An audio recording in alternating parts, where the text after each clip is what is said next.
Hello friends, welcome to the platform of Purvanchal IAS. This is the first lecture in our course on MPPSC History of Madhya Pradesh. We are beginning our course on the entire syllabus of MPPSC prelims exam, mainly of the history of Madhya Pradesh. And in this we are beginning the first topic, that is major events and major dynasties of Madhya Pradesh. Okay, we will be talking about the history of Madhya Pradesh in this session, but before that we will have a look at the pattern of the MPPSC exam. We will also have a look at the syllabus that you need to follow as far as the exams here on of MPPSC are concerned. So there is this syllabus that you need to follow, and for the prelims as well as the mains exam. So we will be discussing about the syllabus and the topics that are included in that syllabus. We will be talking about how are we going to have these topics discussed in our course. All of this will be done as part of our course of this session. So this is session number 1. Purvanchal IAS is a venture for sustainable education wherein we help poor and underprivileged students. This is under the able guidance of Dr. Abhay Agrahari sir, and the entire team works towards that. For other online classes, you can download our app from the Google Play Store, or you can call us on these numbers. Let us talk about the pattern of the exam. So this consists of the stages of prelims, mains and the interview. So the we will be more bothered about these two. So in prelims we have the entire syllabus of MPPSC divided into 10 units, and these 10 units syllabus we will be discussing in this session. Then the mains papers we will have a look at, and we will have a look at the entire course structure. How are we going to discuss the topic? So our discussion will be mostly restricted to the prelims syllabus, though we will be covering a lot of topics from the mains syllabus. So there will be overlapping of the topics, so those we will be covering here as part of our lecture, right? Considering the prelims exam, there are two papers. The first one is of the general studies, and the second one of the general CSAT the topics, right? So we will be talking about the syllabus. First paper, general studies, the preliminary exams. The syllabus is something like this, where in the first unit you need to study about the history, culture, and literature of Madhya Pradesh. The second unit is about the history of India. So we will be beginning with this unit here. So in first unit we have the major events and major dynasties in history of Madhya Pradesh. Contribution of Madhya Pradesh in freedom movement, we will be talking about that. Major arts and sculpture of Madhya Pradesh, major tribes and dialects of Madhya Pradesh, festivals, folk music, arts, literature of Madhya Pradesh, important literature and of Madhya Pradesh, and their literature will be talking about that. Religious tourist places of Madhya Pradesh and important tribal personalities of Madhya Pradesh. Okay, so the second part, the second unit is of history of India. So geography of Madhya Pradesh is the third unit, wherein the forest, climate, natural and mineral resources, transport, major irrigation and electric projects, agriculture, etc. We will be talking about those. Now, the fourth unit is about the geography of world and India. So, physical geography, the general physical features and natural regions. We'll be talking about those natural resources, social geography, economic geography, the continents, countries, oceans, natural resources of the world, and conventional and non-conventional energy sources you need to study, right? So the fifth unit is consisting of the constitutional system of Madhya Pradesh and the economy of Madhya Pradesh, while the sixth part has constitution, government and economy of India. Right. So the seventh unit has science and technology. Eighth one has the current international and national affairs. And ninth unit, one needs to study the information and communication technology here. So the 10th unit consists of the national and regional constitutional or statutory bodies like the Election Commission of India, State Election Commission, UPSC, MPPSC, Control and Auditor General, Niti Aayog, Human Rights Commission, Women Commission, Child Protection Commission, SC/ST Commission, Backward Class Commission, Information Commission, Vigilance Commission, NGT, and the Food Preservation Commission. Right. So these are the topics on which one needs to prepare as far as the prelim syllabus is concerned.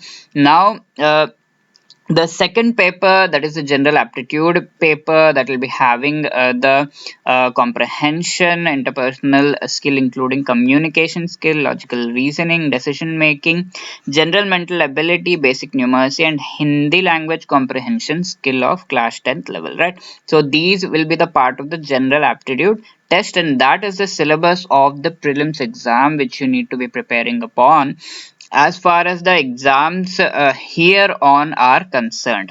Right. So this MPPSC mains exam, if we are talking about that, here we have the first paper, part A of that will be having the syllabus on history. So a lot of topics as far as the prelims will be coinciding with the topics of main, so we'll be discussing on that. Exclusive topics we'll be discussing when in the course wherein mains syllabus is discussed. Okay, so the first paper, part B, one needs to prepare the geography. Second paper, part A, has constitution, governance, political and administrative structure. Well, the second paper, part B, has economics and sociology. Third paper has science and technology exclusively there, and the fourth paper has philosophy, psychology, and public administration. Okay, so these are the subjects as far as the GS papers of the MPPSC mains exam are concerned, which you need to be preparing on. So our course will be mostly prelims oriented. Some of the main topics which are overlapping will definitely be covered here. And unit 1 of history of Madhya Pradesh, which we saw as far as the prelims syllabus is concerned, we will be covering that. We will be starting to cover that as far as this course is concerned. Okay. So history, culture and literature of Madhya Pradesh, we are talking on this, which is the first unit of the prelims syllabus, and we will be beginning to discuss on this. So the first topic here as far as this first unit is concerned is the major events and major dynasties in the history of Madhya Pradesh. So a part of that we will be covering in this session itself. Now the contribution of Madhya Pradesh in freedom movement is the second topic. Major art and sculptures of Madhya Pradesh, major tribes and dialects of Madhya Pradesh, festivals, folk music, folk arts, folk literature of Madhya Pradesh. Now the important literature of Madhya Pradesh and the literature one needs to discuss on, and religious and tourist places of Madhya Pradesh is the next topic. Now important tribal personalities of Madhya Pradesh is the eighth topic. Right. So all of these topics we'll be discussing as part of this course. So the first topic, that is major events and major dynasties in the history of Madhya Pradesh, we'll be talking on this topic as far as this particular session is concerned, part of it. Then the next part of this topic we'll be discussing in the next session. Okay. So in this session, we will be talking on major events and major dynasties of Madhya Pradesh, which is part of the unit 1 of the prelims syllabus. So we have our entire course mapped from the prelims syllabus. So we definitely have the idea that the unit 1 of prelims syllabus we are talking on, which talks about the history of Madhya Pradesh, and in this we have the first topic which we are discussing right now in this session, that is the major events and major dynasties. So this mapping is really important because how relevant things are, you need to be knowing that. So we have mapped these things very clearly. We have understood what needs to be discussed and what needs to be studied as far as these exams are concerned. So the first subtopic as far as major events and major dynasties of Madhya Pradesh topic is concerned. So we will be beginning from the prehistoric era, talking about the Madhya Pradesh, wherein prehistoric era obviously is subdivided into Paleolithic, Mesolithic, Neolithic, and Chalcolithic ages, right? So these are the prehistoric ages. So as we know, prehistory itself means it is something that is before history. So what actually history is? History is the time when we have written records to tell about this period. Okay, so history in the sense when we have written records for this period. So written records needs to have a proper language developed, a proper script developed. Okay, so when these things were developed, these written records were there of this period. But prehistoric age is when we do not have any written records as far as these ages are concerned, and the only the major sources, I should say, of the which tell about the history of this period are the archaeological findings. Okay, so the archaeological findings that are brought out of these ages only tell about the history of this period, right? These archaeological findings mostly have one thing in common, that is the tools, because at this time the people were essentially hunters and gatherers. Okay, so they did two things mainly, and these things they did for their survival, for feeding themselves. The men were mostly the hunters, wherein they hunted animals, and for that they needed some tools. These tools were made out of number one, rock, that is of the rocks, and the bones. Okay, so the bones of animals etc were also used. Many other things, material were later on used, but primarily rock was the one important material that was used for making these tools. And there were these gatherers. The women were mostly gatherers, and these women used to gather fruits, twigs, etc. from the forests and the plants and the areas there, which can be fed. Okay, so this was what human beings were as far as the most part of the prehistoric age is concerned.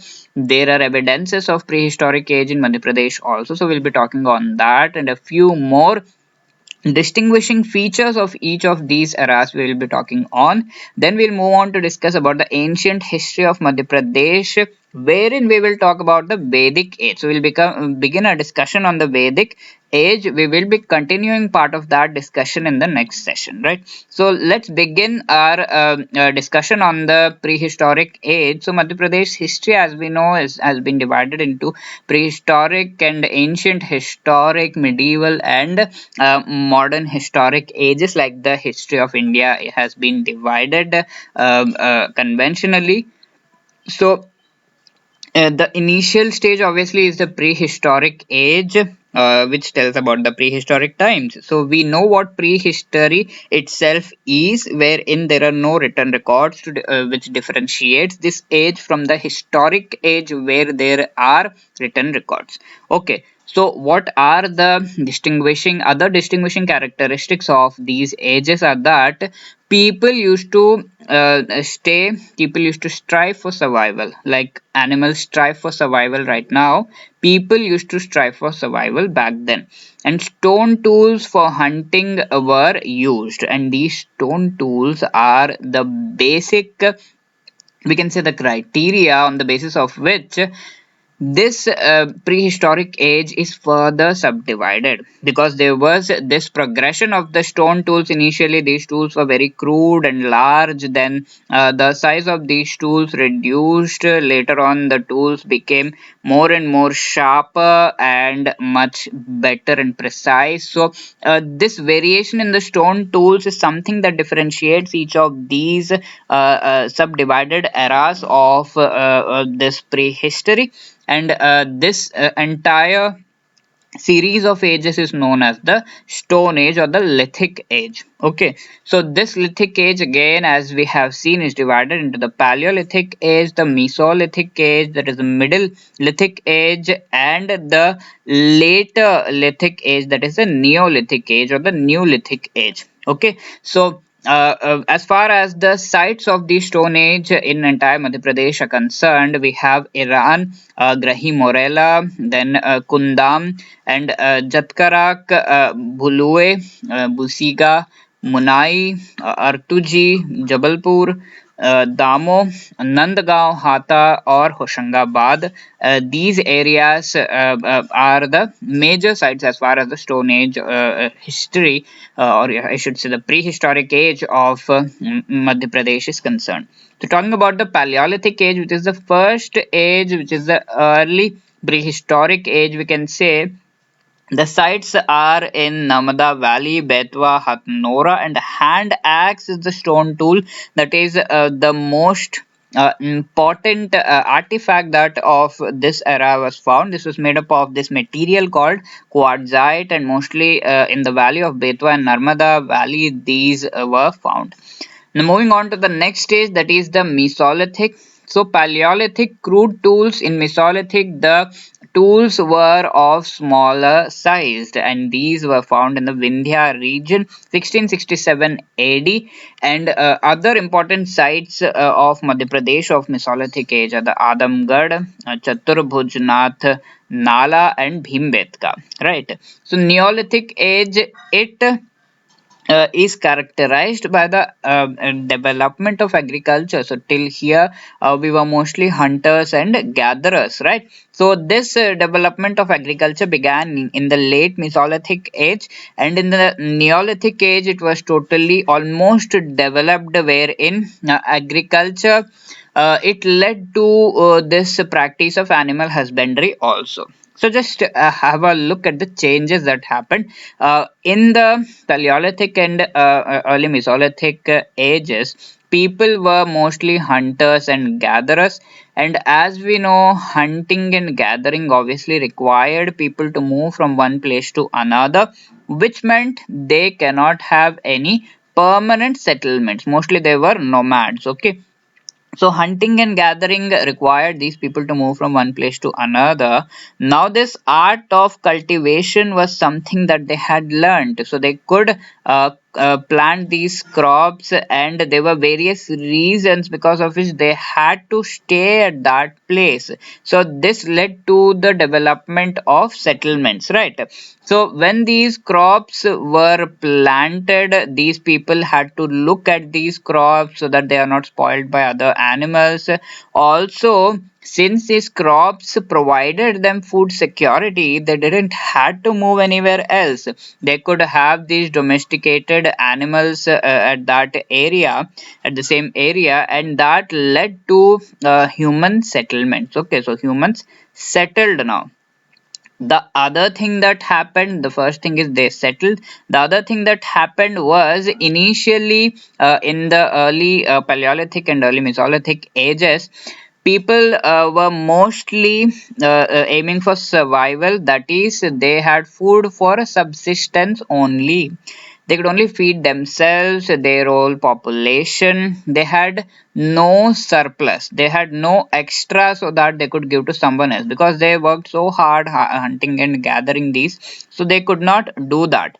But here, when they started planting, when they started cropping, they had surplus. So where do they keep this surplus? For that, they had these granaries, and the art of pottery started to come into picture. Okay, so they put all of their surplus into the pots. So you can see the agriculture, animal husbandry, it led to pottery making also. In this way, large cities developed, and now people had time to think about something else other than food because they had surplus, and they began to come up with art and culture, right? So in that way the development started taking shape completely as far as the Neolithic age is concerned, and that age itself is known as the most important part of the human history.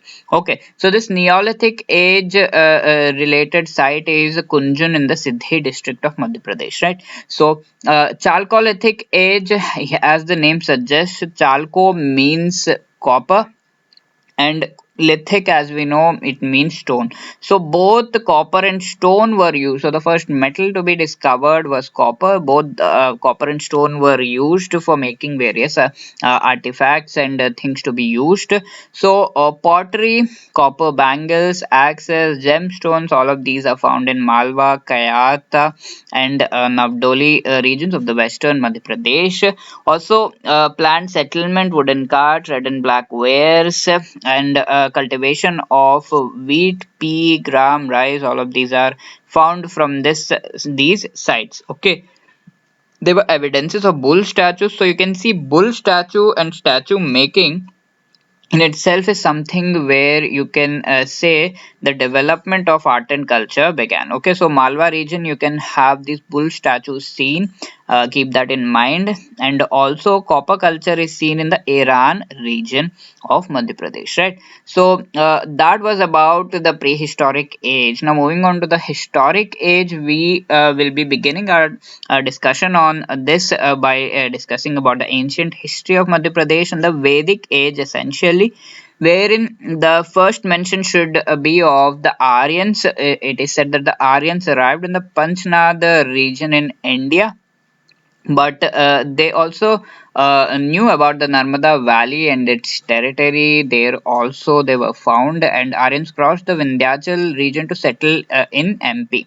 Okay, MP also some of the Aryans settled there, and later on the Ikshwaku dynasty started cropping up there. So Ikshwaku was the son of Manu, and the king Muchukand of this particular Ishwaku dynasty established the Mandata Nagari, that is the Omkareshwar now, on the bank of Narmada river in the name of the ancestor Naresh Mandata. Right.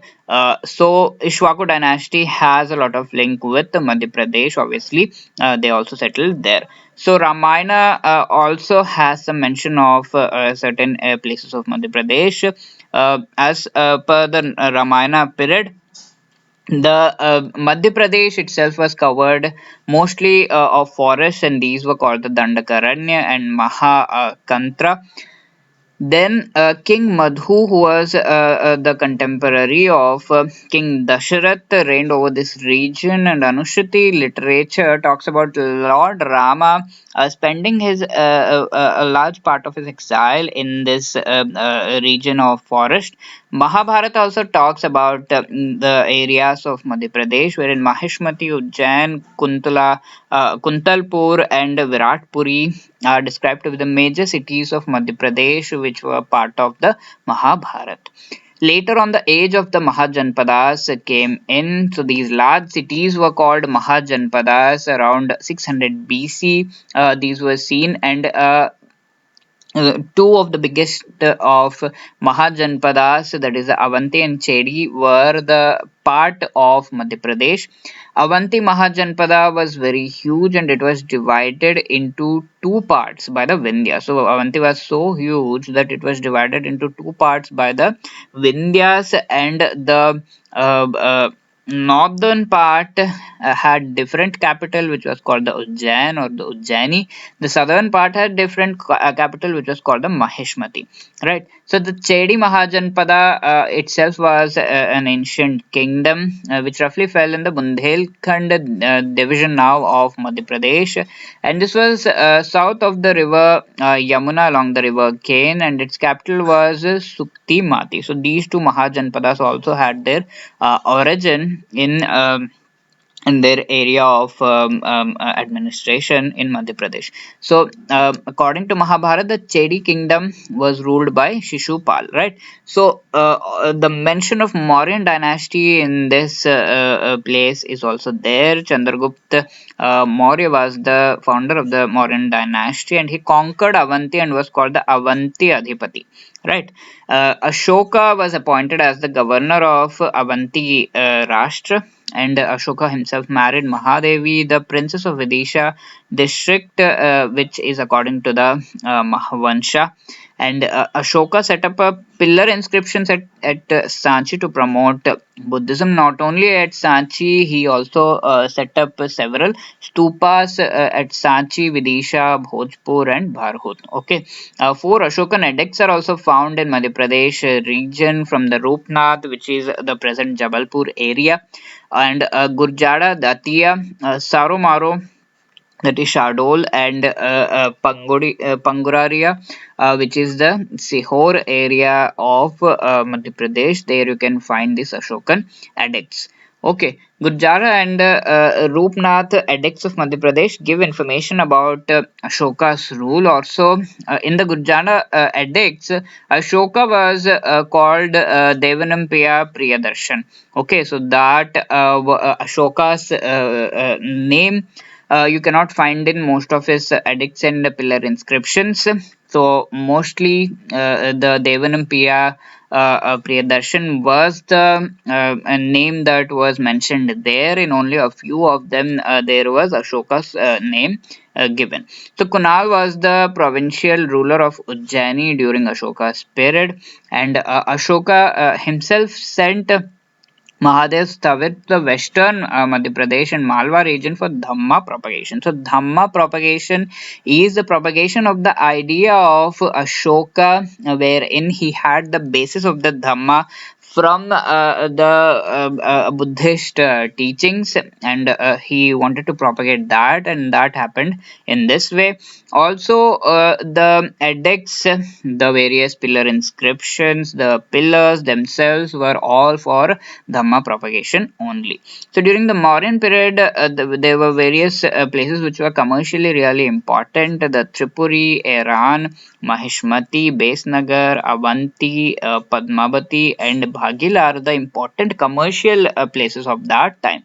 Avanti was regarded as the city of knowledge and one of the biggest cities at that time. The Shunga dynasty came later on. Malvikagnimithram is the literature which tells about the Pushyamitra Sunga appointing his son Agnimitra as the governor of Vidisha.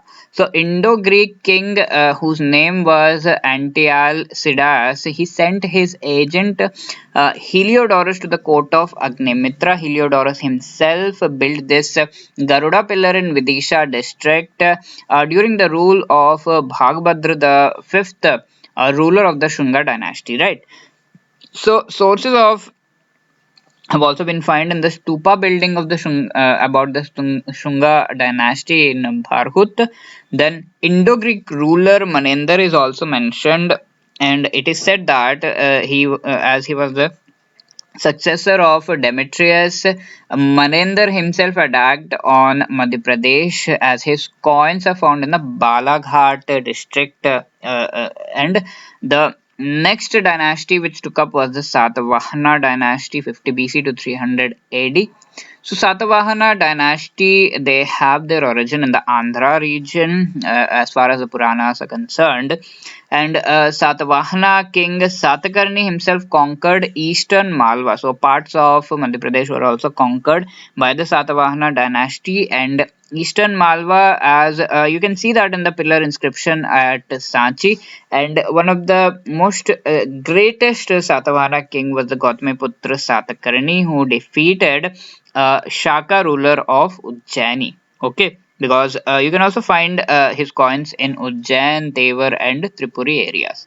Then Gautamiputra Satakarni is mentioned in the inscription of Sanchi Also, the last majestic king of the Satavahana dynasty was the Yagari Shatakarni, right? So, Ujjaini Lakshana coins themselves provide evidence of his rule, while the coins of last Satavahana king have also been received from Visnagar, Tevar, and Devas, right? So, after these Satavahanas, Sakas were the ones who captured parts of Madhya Pradesh, and these actually captured almost all of the Indus plain and created this system called the Shatrap system. So this Shatrap system provided for provincial governments,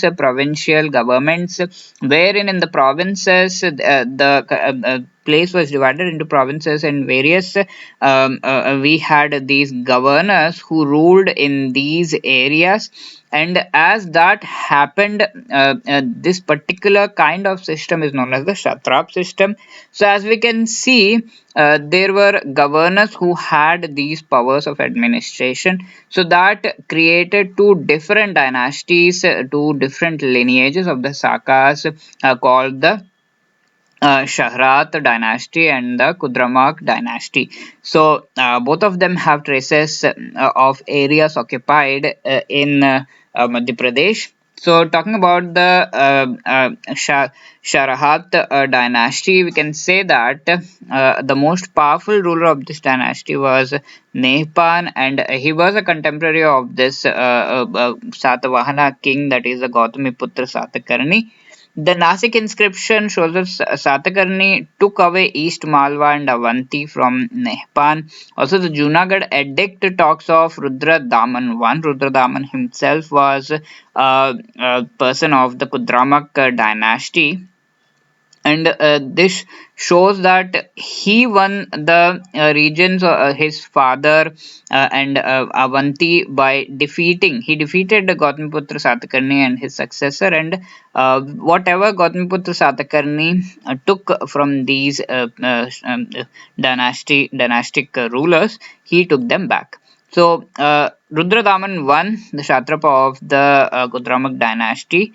They kept ruling even after Rudradaman won, and they governed Ujjaini as their capital, right? So, Damak dynasty itself had the most important Kshatraps was Ujjaini, and the Kshatrap system of Ujjaini founded by either Yashomithik or Chastan is something that is said. And this dynasty itself was known as the Kudradamak dynasty. Rudradaman, as we have seen, was one of the most important Shaka kings here, and Rudrasen or Rudrasingh III was the last king of all the Shakas. Okay, and Rudrasen was killed by Chandragupta Vikramaditya, and the Gupta rule came here. Right.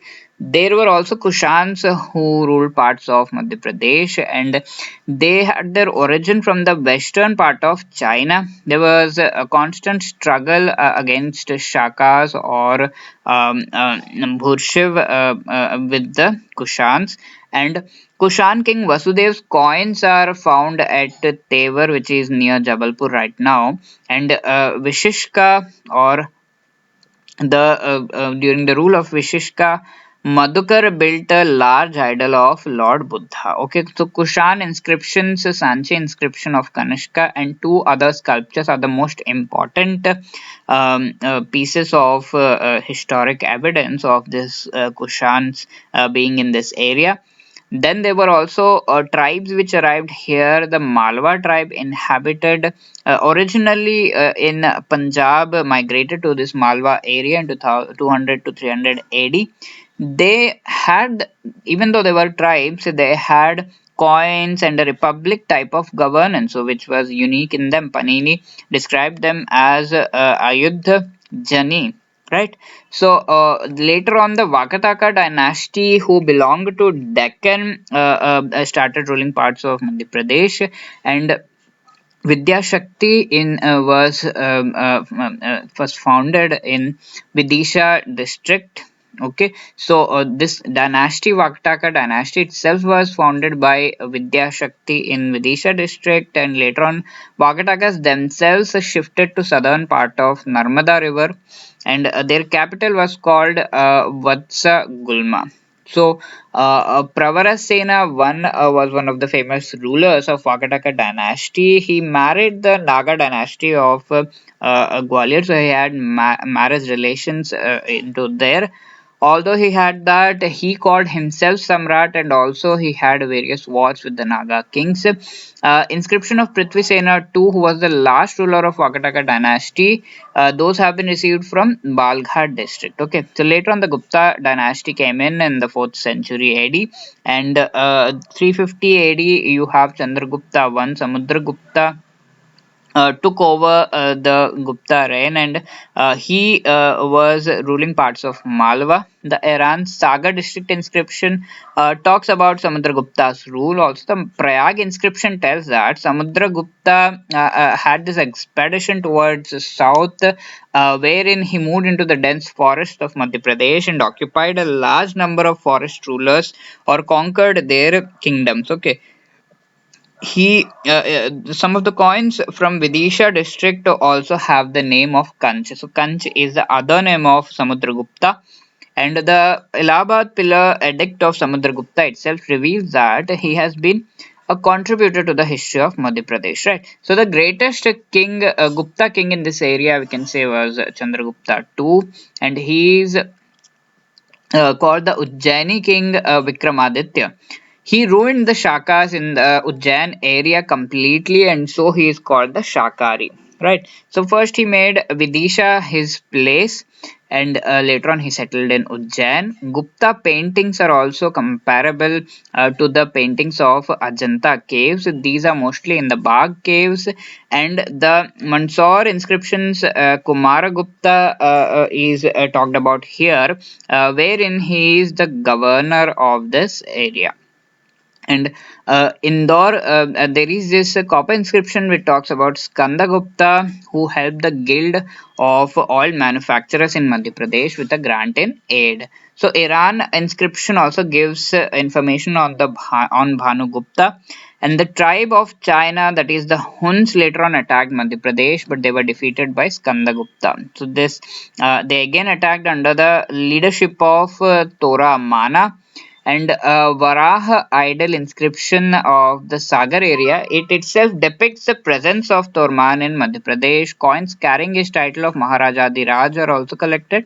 And Meherkul, who is the son of Torman, also attacked on Malwa, and Gwalior inscription shows presence of Meherkul in Madhya Pradesh state. Okay, so these are the topics that we have discussed in this session. We'll be discussing a few subtopics of these events and major dynasties of Madhya Pradesh in the next sessions.